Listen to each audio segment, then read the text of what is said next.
সংসদকে কেন্দ্র করে সাম্প্রতিক রাজনৈতিক অঙ্গনে নতুন করে আলোচনার জন্ম দিয়েছেন থাওয়েকু ওয়াহম্যান, যেখানে তিনি আওয়ামী লীগকে উদ্দেশ্য করে একটি তাৎপর্যপূর্ণ বার্তা প্রদান করেছেন।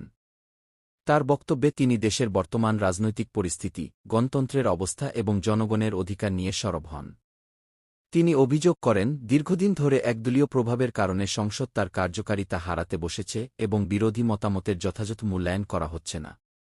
তারেক রহমান বলেন, একটি শক্তিশালী গণতন্ত্রের জন্য প্রয়োজন মুক্ত ও সুষ্ঠু নির্বাচন, জবাবদিহিমূলক সরকার এবং কার্যকর বিরোধী দল, যা বর্তমানে অনেকাংশেই অনুপস্থিত।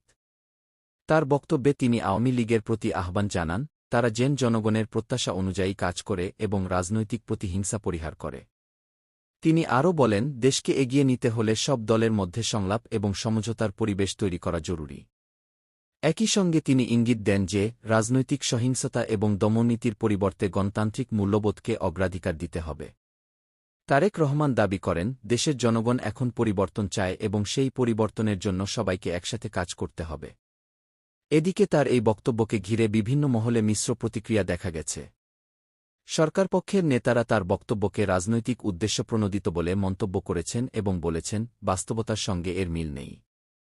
অন্যদিকে বিরোধী দল এবং কিছু রাজনৈতিক বিশ্লেষক মনে করছেন, তারেক রহমানের এই বার্তা বর্তমান রাজনৈতিক পরিস্থিতির একটি প্রতিফলন এবং এটি নিয়ে গুরুত্ব সহকারে আলোচনা হওয়া উচিত।